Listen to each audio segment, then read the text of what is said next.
তুই গৌতমের মেয়ে তাই না? কতদূর পড়াশোনা করেছিস? আমি ইন্টার করেছি, ফার্স্ট ডিভিশন পেয়েছি আমি। যদি আমার প্রশ্নের জবাব দিয়ে দিস তাহলে তোর চাকরি পাক্কা। হ্যাঁ বলুন। ধর দুজন লোক ঘরে বন্দি হয়ে রয়েছে, তখন কি করবি?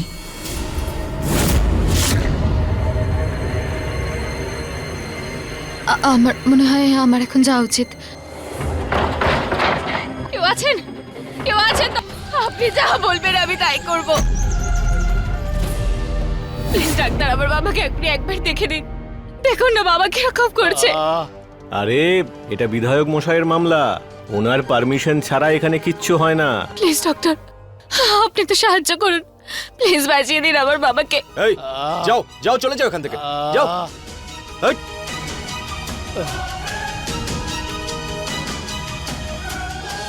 এই লাস্ট এখানে কেন পড়ে আছে? এটাকে পোস্টমর্টমের জন্য পাঠাও। পোস্টমর্টম পরে হবে ডক্টর, আগে বিচার হবে।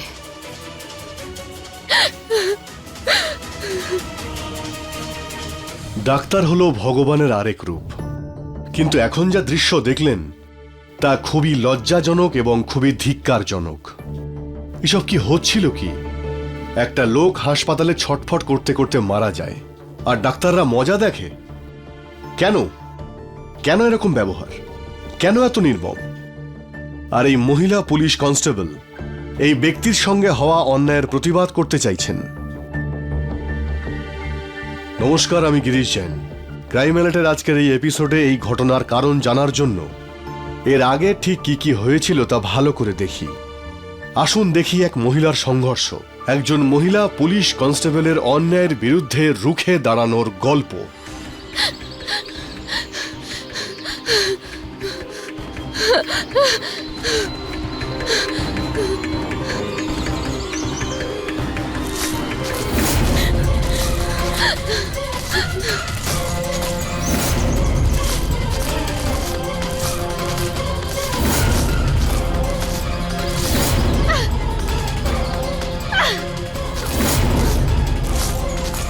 হ্যাঁ মা, আমি ঠিক করে পৌঁছে গেছি।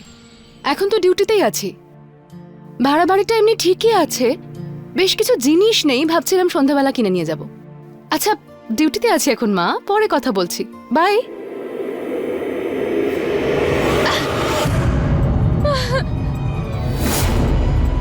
আরে কে তুমি? কি হয়েছে? জল নিয়ে এসো একটু। কি হয়েছে তোমার? এত ভয় পেয়ে গেছো কেন? কে এই মেয়েটা? কি হয়েছে ওর? জানি না। পশুপতি। কি পশুপতি? উনি কি করেছেন?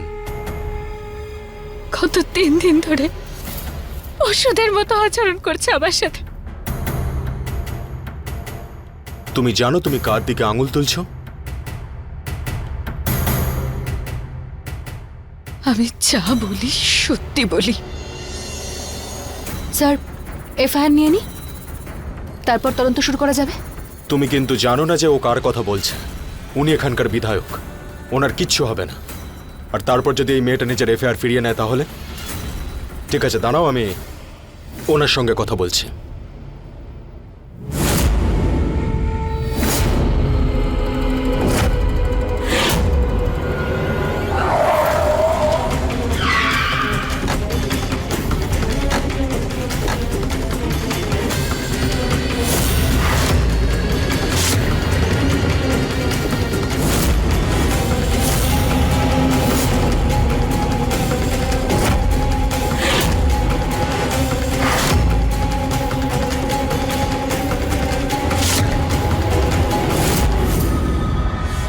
শুধু তোমার কাঠের আড়তটাই তো চেয়েছিলাম। মনে হয় তুমি এই আড়তেই জ্বলে যেতে চাইছো। তাহলে ঠিক আছে, তোমার এই ইচ্ছেই পূরণ করে দেবো আমি। শুনুন মশাই, কাঠ তো দূরের কথা, কাঠই নিয়ে যেতে দেবো না আমি আপনাকে, বলে দিলাম।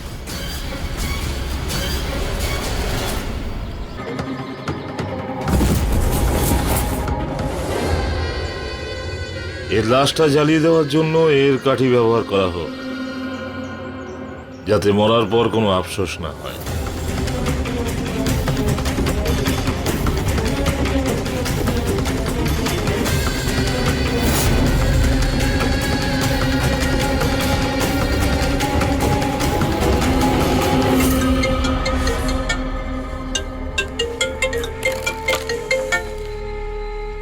অফিসার। হ্যালো বিধায়ক মশাই। আরে তুমিও সবসময় ভুল সময়ে ফোন করো। কি হয়েছে? আরে কোনো অপোজিশনের লোক কিছু ঝামেলা করেছে নাকি? একটা মেয়ে পুলিশ স্টেশনে এসেছে, ও আপনার কথা বলছে। মেয়ে? আরে মেয়েরা আমার শক্তি আর দুর্বলতা দুটোই। কোনো ব্যাপার নয়, মেয়েটা ভয় পেয়েছে। একটু চাটা খাও, আমি যাচ্ছি, বোঝাচ্ছি। ঠিক আছে। এখন ফোন রাখো।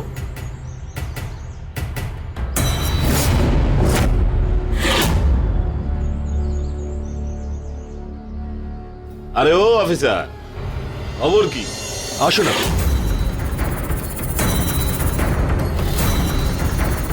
থানার চেয়ারগুলোর এমন অবস্থা যে এতে রাস্তার কুকুরও বসবে না।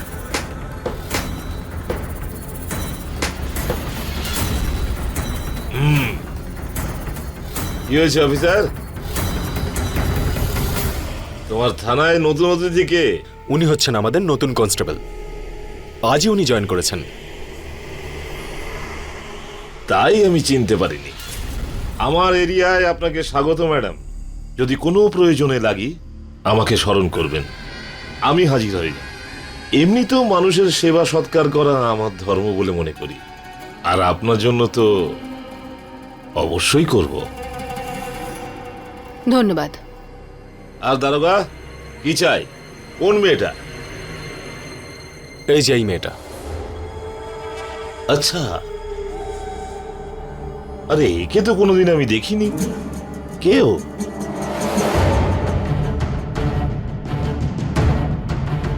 হ্যাঁ দেখেছি। কি নাম তোমার? এ বাচ্চা, মনে হয় কোথাও দেখেছি। এ তো সেই মেয়েটাই যে গত বছর মিশ্রবাবুর ছেলেটাকে অ্যারেস্ট করিয়েছিল, আর আপনি তো ছাড়িয়েছিলেন, ভুলে গেলেন? আচ্ছা,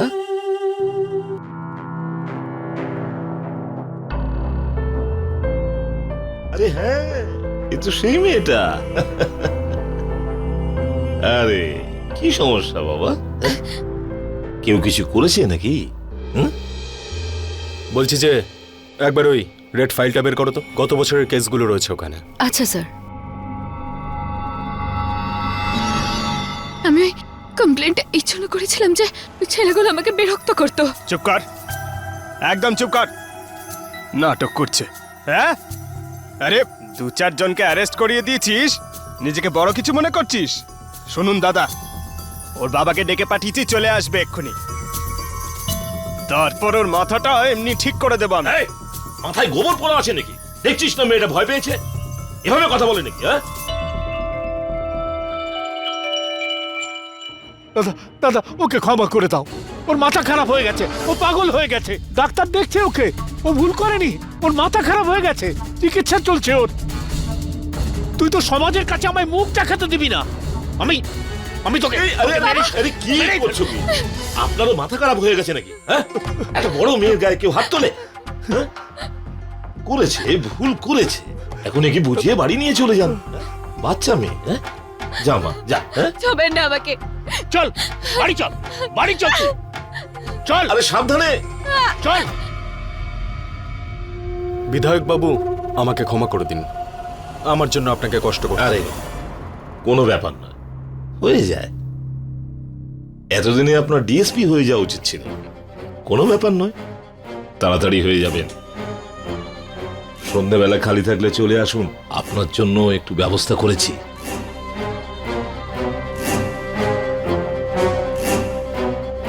আপনিও আসতে পারেন ম্যাডাম, এই গরিবের গরিবখানায় আপনাকে স্বাগত। আজ আসি। এই চল।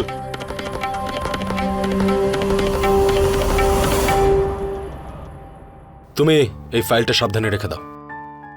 আর তোমার কি মনে হয়, এই মেয়েটা সত্যি বলছিল না মিথ্যে? মনে হয় মেয়েটা মিথ্যে বলছিল। একদম ঠিক ধরেছ। আমার তো মনে হচ্ছে এই মেয়েটা পাগল। আচ্ছা তুমি এই দিকটা দেখো, আমি একবার রাউন্ড মেরে আসছি। আচ্ছা স্যার।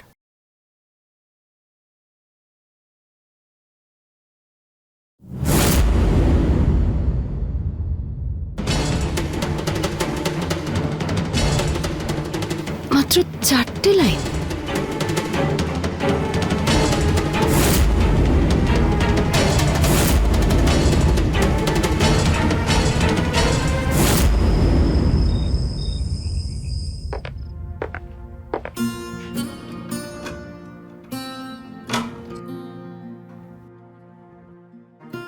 মা, তুমি এসে গেছো? হ্যাঁ আন্টি। তুমি তো আমার মেয়ের মতো। নাও, তোমার জন্য পায়েস এনেছি।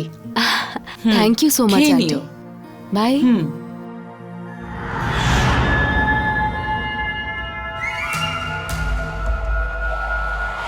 আমি কি এটার জন্য করেছিলাম যে ছেলেগুলো আমাকে বিরক্ত করতো? বলছি, তোমার কি মনে হয় এই মেয়েটা সত্যি বলছিল না মিথ্যে? স্যার আমার মনে হয় ও মিথ্যে বলছিল। একদম ঠিক ধরেছো। মাত্র 4 লাইনে এফআইআর, নিশ্চয়ই কোনো গন্ডগোল আছে।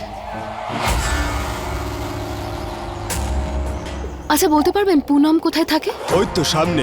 ওইদিকে? হ্যাঁ, হ্যাঁ। আচ্ছা থ্যাংক ইউ। একটু বলবেন পুনমের বাড়ি কোনটা? ওই তো ওইদিকে। ও ওইটা?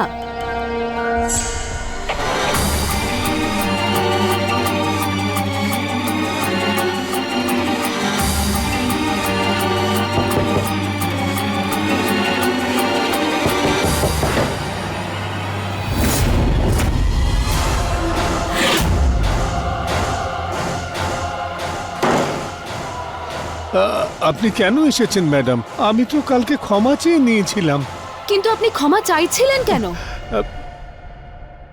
দেখুন, আমি এখানে আপনাদেরকে বিরক্ত করতে আসিনি, শুধুমাত্র সত্যিটা জানতে এসেছি। আপনাদের কমপ্লেন ফাইল পড়েছি আমি। আরে একটা ছোট মোবাইল কমপ্লেন করতে গেলেও 4 থেকে 5 পাতা লিখতে হয়, আর এই অশালীন আচরণের জন্য মাত্র 4-5 লাইন। এটা কেন? প্লিজ আপনারা আমাকে সব সত্যিটা বলুন। একদম ভয় পাবেন না, যদি সত্যিটা বলেন তবেই তো আমি সাহায্য করতে পারবো। ম্যাডাম, ওই শয়তান লোকটা আমাদের জীবনটা নরক করে দিয়েছে।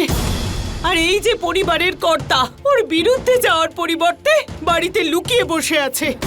আর আমি কি করতে পারি? কি করব আমি? মিথ্যে না বললে আমাদের মেয়ে পূজাকে ওই বিধায়ক আটকে রেখেছে, আর সেই ওকে ধর্ষণ করছে। কি? আপনাদের ছোট মেয়েকে ওরা ধরে নিয়ে গেছে? পুনম, তুমি আমাকে সব সত্যি বলো। এই দেখুন ম্যাডাম, এই দেখুন, আরো দেখবেন, এই দেখুন কি অবস্থা করেছে শয়তানটা আমার মেয়ের।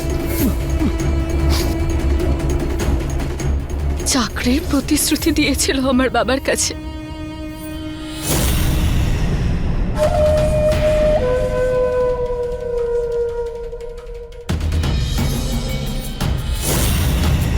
তারপরে উনি একদিন ওনার বাড়িতে ডেকে পাঠালেন। আপনাকে স্যার ডাকছেন।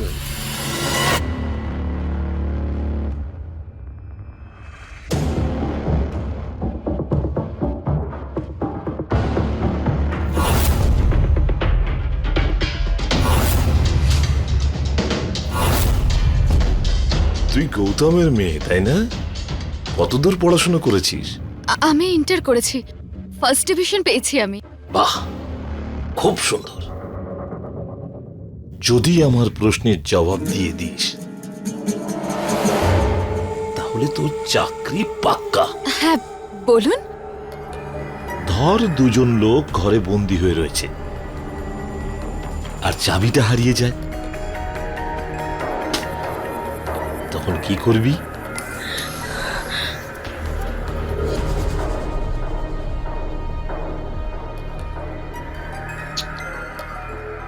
আমি তুমি। ও, এত চিন্তা করলে চাকরি তো অন্য কেউ নিয়ে যাবে।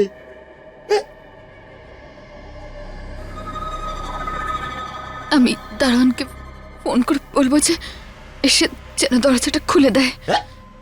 বুদ্ধু, তুমি সুযোগের সদ্ব্যবহার করতেই তো জানো না, তাহলে চাকরি কি করে করবে? দেখো, বেশি চিন্তা করো না, সুযোগের সদ্ব্যবহার করা উচিত, এটাই দুনিয়ার নিয়ম। বিধায়ক বাবু, আমার মনে হয় আমার এখন যাওয়া উচিত। কেউ আছেন?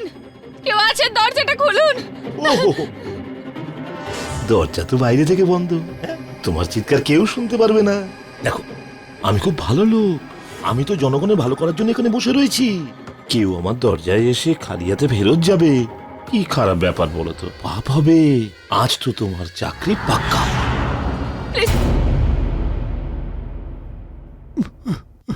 চলো আমার সঙ্গে হসপিটাল, আগে তোমার মেডিকেল করাবো। আর ভয় পাবে না, আমি তোমার সঙ্গে আছি। কেন? আরে কেন আমার মেয়ের শত্রু হচ্ছেন আপনি? বুঝতে চেষ্টা করুন, আমরা কোনো ঝঞ্ঝাটে পড়তে চাই না। ম্যাডাম একদম ঠিক বলছেন। আর কতদিন আমরা এইভাবে বাঁচবো? ওর বিরুদ্ধে কমপ্লেন করতেই হবে।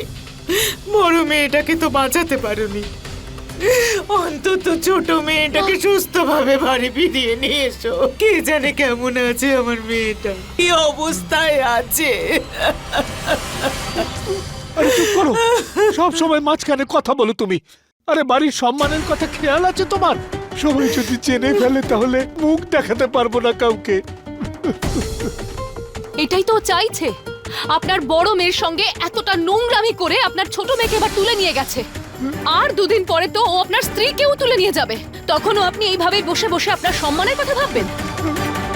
আর ও তো এবার এইভাবেই যখন খুশি আপনাদের মেয়েকে এইভাবেই অসম্মান করবে। যা মা, সময় এসে গেছে, এখন প্রতিবাদ কর। যা।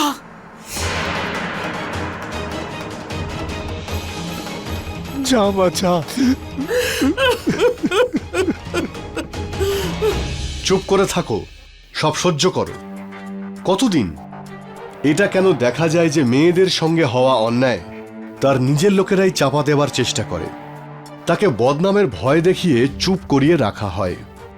এরা এমন মানসিকতার মানুষ যারা অন্যায়ের বিরুদ্ধে প্রতিবাদও করে না। পশুপতিনাথ ক্ষমতার জোরে সবাইকে চুপ করিয়ে রাখত, আর ঠিক এই কারণেই কেউ তার বিরুদ্ধে মুখ খোলার সাহস পেত না। কিন্তু পুনম প্রতিবাদ করেছিল, সে চেষ্টা করেছিল তার সঙ্গে হওয়া অন্যায়ের বিরুদ্ধে লড়তে। তবে কাছের মানুষ সঙ্গে না থাকলে একা এই লড়াই লড়া কোনোভাবেই সম্ভব নয়। আর এই কারণের জন্যেই নিজের লোকের কাছে তাকে হার মানতে হয়। কিন্তু শালুর দেওয়া সাহস তার মধ্যে আরও একবার ন্যায় পাওয়ার ইচ্ছেকে জাগিয়ে তোলে। এখন প্রশ্ন এটাই, শালু কি পারবে পুনমকে তার ন্যায্য বিচার পাইয়ে দিতে? আসুন দেখি।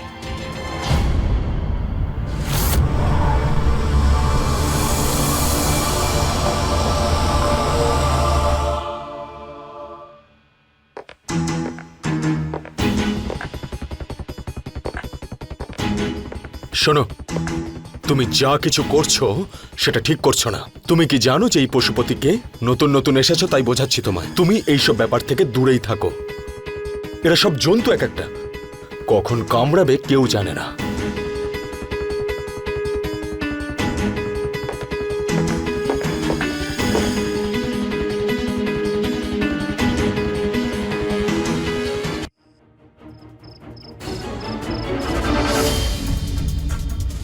নতুন এসেছো তাই বোঝাচ্ছি তোমায়। তুমি এইসব ব্যাপার থেকে দূরেই থাকো।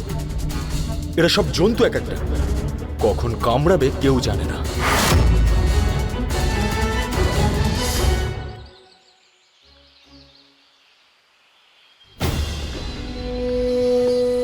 এই কোথায় যাচ্ছ?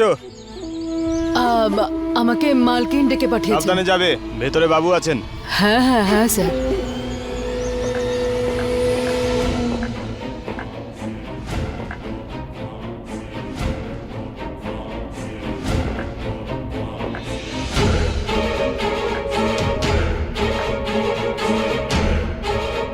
এই কে তুমি?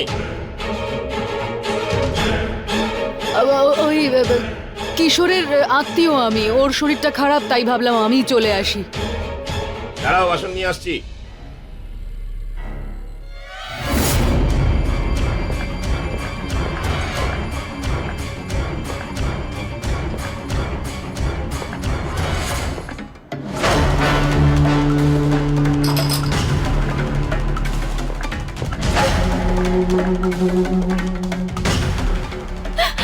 আমাকে ছেড়ে দাও।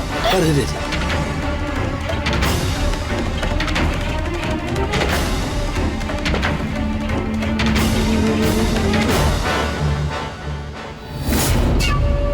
আমি কাউকে কিচ্ছু বলবো না, আমাকে ছেড়ে দিন দয়া করে। কোথায় পালিয়ে যাচ্ছিস? কোনো লাভ আছে? কোনো কাজের না তোরা, গাধা কোথাকার। একটা মেয়েকে সামলাতে পারছিস না তোরা। একে ভেতরে নিয়ে গিয়ে বন্ধ করে রাখ, আর কোনোভাবে পালাতে যেন না পারে। আরে কোথায় চলে গেল রে?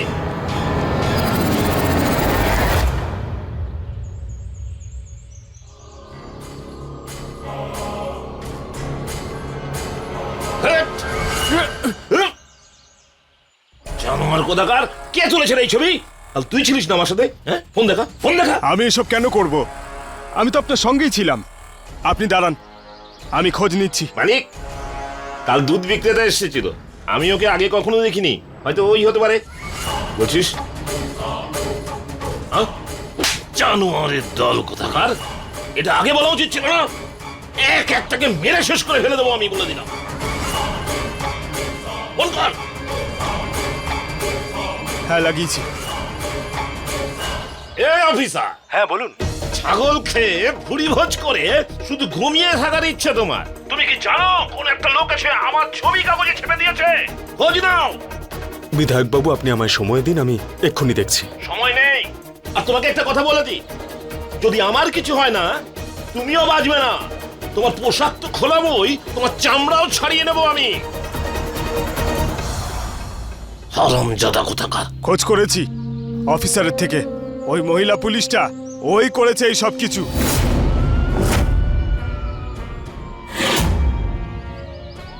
হ্যালো, কালকের জন্য একটা ব্রেকিং নিউজ আছে। একটা এমন খবর আছে যেটা জানার পর কাল পুরো রাজ্য নড়ে বসবে। বিধায়ক হবে জিরো আর তুমি হিরো। ওই মহিলা পুলিশ,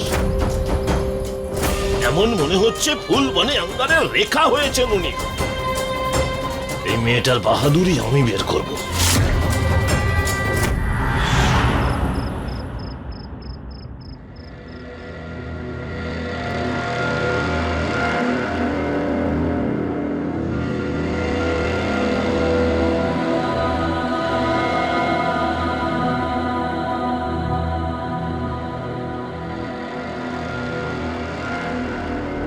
কি গরম লাগছে, কারেন্ট চলে গেল কি করে?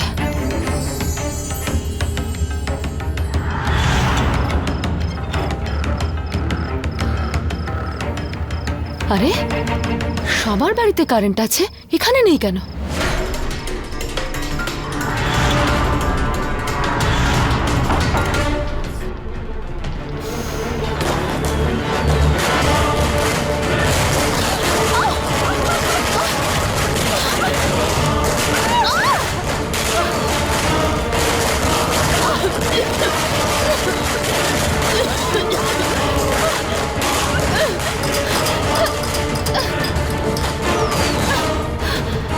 কেউ আছে?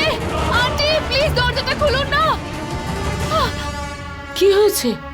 কারা ছিল ওরা? জানি না, আমি সত্যি কিচ্ছু জানি না।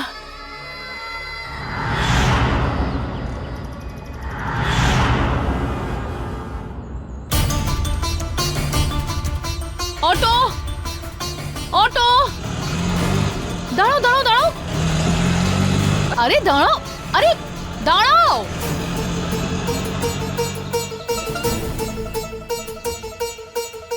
অটো, অটো, আরে আরে দাঁড়াও।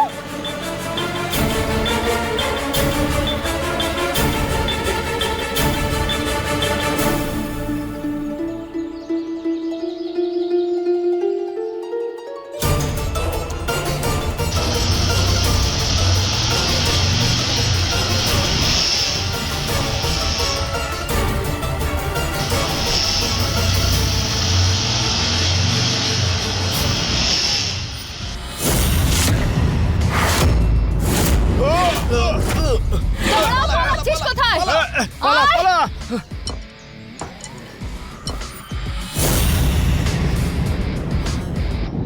ওই কনস্টেবলটাকে শিক্ষা দিয়েছিস কিনা? সিএম স্যার ফোন করেছেন। নমস্কার স্যার। না না স্যার, এটা একদম ভুল কথা। আমার বিরুদ্ধে একটা ষড়যন্ত্র হয়েছে স্যার। তোমার যা সমস্যা তাড়াতাড়ি মেটাও। যদি পার্টির ভাবমূর্তি খারাপ হয় তাহলে টিকিট তো দূরের কথা, কর্মকর্তা হওয়ার ক্ষমতাও হারিয়ে ফেলবে। স্যার, এই নতুন কনস্টেবল তো ফিল্মের হিরোর মতো মারছে স্যার। শরীরে দয়াময় একেবারে নেই স্যার। আচ্ছা, পালা এখান থেকে।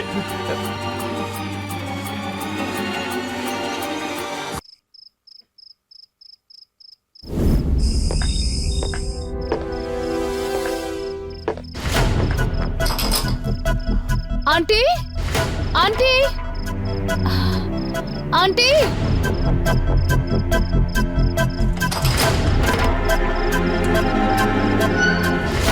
আন্টি আমার ব্যাগ। আমি রেখেছি, তুমি যদি এখানে থাকো ওরা আমাকে বাঁচতে দেবে না। কিন্তু আন্টি এত রাত্রে আমি কোথায় যাব? ক্ষমা করে দাও মা, আমি অসহায়, আমি তোমাকে রাখতে পারবো না, তুমি এখান থেকে চলে যাও। কিন্তু আন্টি আমার কথাটা শুনুন। আন্টি আন্টি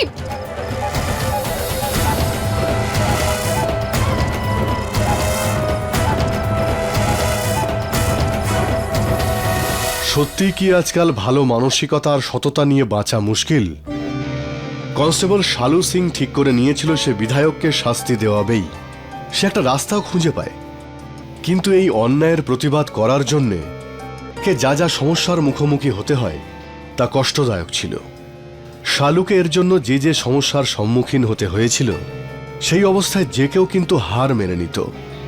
শালুর সঙ্গেও কি তাই হতে যাচ্ছিল? তাহলে কি বিধায়কের ভয়ে শালু কি পিছিয়ে যাবে, নাকি শালু সাহসের সঙ্গে তার সম্মুখীন হবে? আর সব থেকে বড় প্রশ্ন, এই গ্রামে এমন কেউ আছে যে বিধায়কের বিরুদ্ধে গিয়ে শালুর সঙ্গ দেওয়ার সাহস করবে?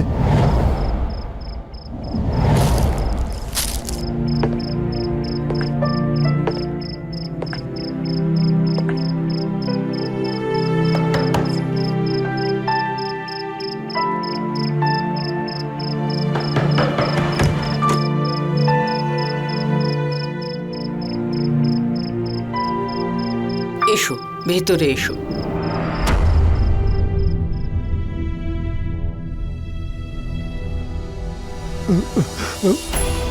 নমস্কার। এই সব কিছু আমার জন্য হচ্ছে, সবকিছু। আরে না, আমি তো আমার সেই ডিউটি করছি যেটার জন্য আমি এই উর্দি গায়ে দিয়েছি। তুমি চিন্তা করো না মা, এটা তোমারই বাড়ি, তুমিও তো আমার মেয়ের মতো। যাও গিয়ে ফ্রেশ হয়ে নাও, আমি খেতে দিচ্ছি। আমি আপনাকে নিয়ে যাচ্ছি।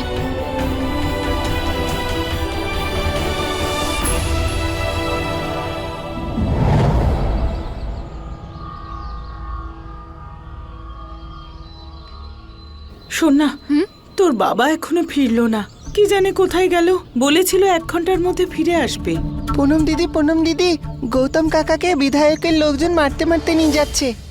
হ্যাঁ মা, তুমি শালু ম্যাডামকে গিয়ে বলো আমি বাবাকে দেখে আসছি। ক্ষমা করে দিন আমায়, ক্ষমা করে দিন, ক্ষমা করে দিন আমায়, ক্ষমা করে দেবো। ক্ষমা করে দিন।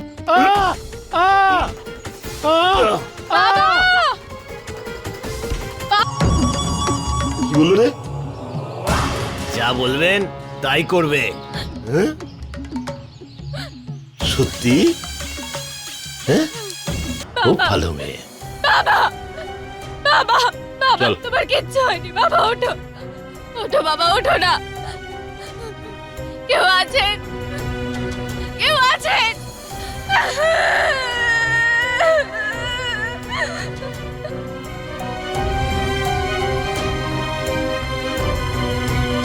এটা তো দিলাম। একবার দেখুন না ডক্টর, বাবা কেমন করছে। প্লিজ একবার দেখুন।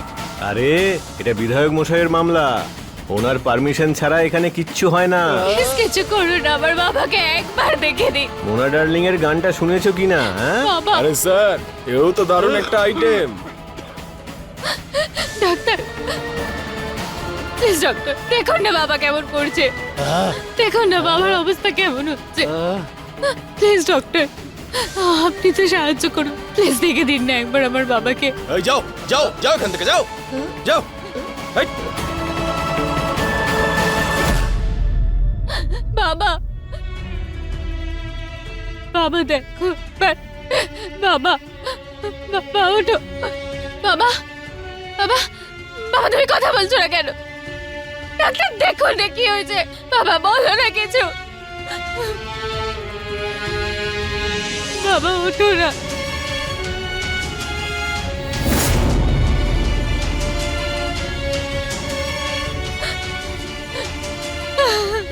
লাস্ট এখানে কেন পড়ে আছে?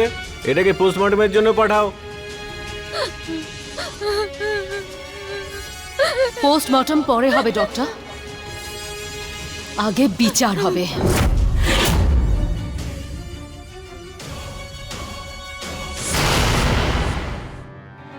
হ্যালো, যত তাড়াতাড়ি সম্ভব থানায় চলে এসো। আজ তোমাকে আমার ভীষণ দরকার। আর আজ পশুপতির এই সাম্রাজ্যের শেষ দিন। রেডি থাকো।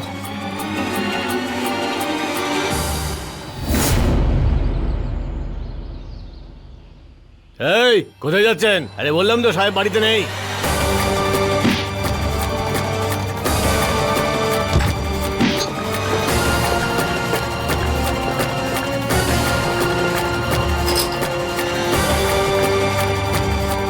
বন্টিদা, বন্টিদা, বাড়িতে পুলিশ ঢুকে এসছে।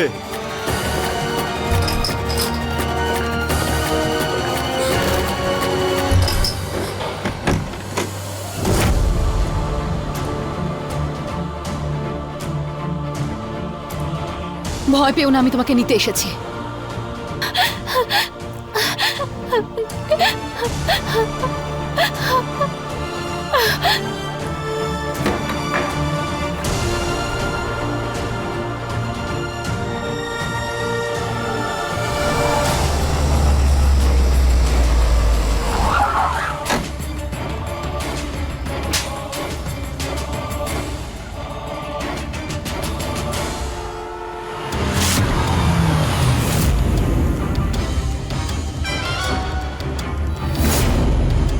আজ তো তোমার চাকরি পাক্কা। যদি আজকে আমরা বিচার না পাই তাহলে আমরা তিনজন এই থানার সামনেই নিজেদের শেষ করে দেব। দাঁড়াও তোমরা, কি নাটক শুরু করেছো তোমরা এখানে? হ্যাঁ, নাটক? নাটক তো এবারে দেখবেন আপনি। আমাদের ন্যায় চাই, আর এই মুহূর্তে।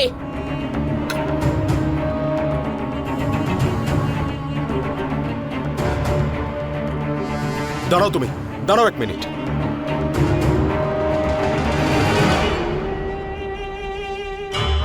আরে বিধায়ক বাবু, এসব আপনি কি করেছেন? প্রথমে ওকে বন্দি বানিয়ে ওকে ধর্ষণ করলেন, আর এখন ওর বাবাকেও মেরে ফেলেছেন। সেটাও তখন যখন মিডিয়ার কাছে সব খবর রয়েছে। এখন চুপ করো, তুমি আমাকে শেখাবে? আরে যা হবার সেটা হয়ে গেছে, এখন নিজের আনুগত্য একটু দেখাও। দেখুন বিধায়ক বাবু, এখন এই কেসটা আমার হাত থেকে বেরিয়ে গেছে, আমি কিচ্ছু করতে পারবো না। ব্যাপারটা কোর্ট কাচারিতে পৌঁছে গেছে, তার উপরে উপর থেকে প্রেসার ক্রিয়েট করা হচ্ছে। ঠিক আছে, আমি এখনই আসছি।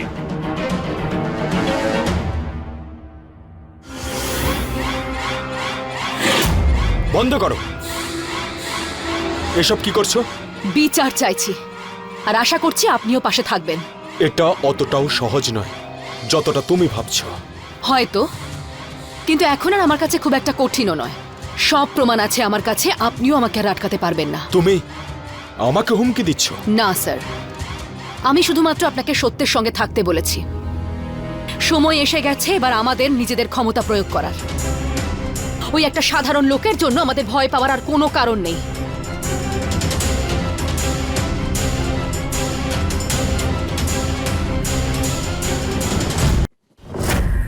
ওই রে, এই ফুলন দেবী, ফুলবানে আঙ্গারে রেখা হয়ে গেছিস নাকি তুই? হ্যাঁ, এই বেটা, এই বাপ বেটি সমেত সবাইকে তোল। দাঁড়াও, কেউ ওদের গায়ে টাচ করার সাহস দেখাবে না। এই ইন্সপেক্টর, আমার খেয়ে আমার সামনে কথা বলছিস? পোশাক তো খোলাবই, চামড়া তুলে নেবো তোর। এত সাহস হয়ে গেছে তোর? হ্যাঁ দাদা, এর ব্যবস্থা করতে হবে।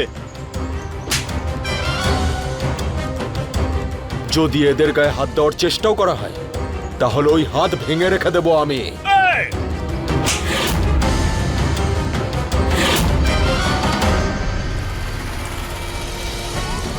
আইন নিয়ে আপনি খেলা করতে পারেন, কিন্তু সেটা বদলাতে পারবেন না। এই অফিসার!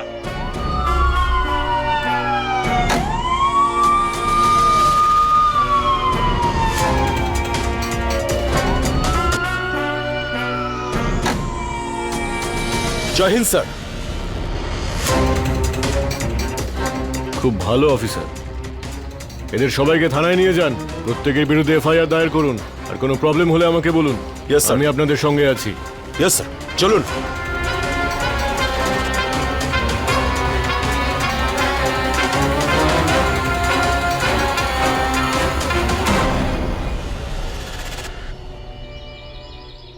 মা, যা হয়েছে আমি সেটা বদলাতে পারবো না, কিন্তু তুমি সুবিচার অবশ্যই পাবে, কথা দিলাম।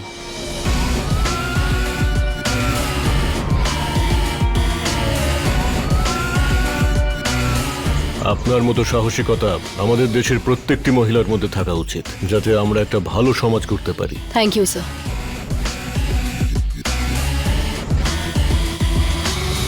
ভগবান কাউকেই খালি হাতে ফেরান না, এই কথা আমরা ছোট থেকেই শুনে আসছি, আর আজ তার উদাহরণও পেয়ে গেলাম।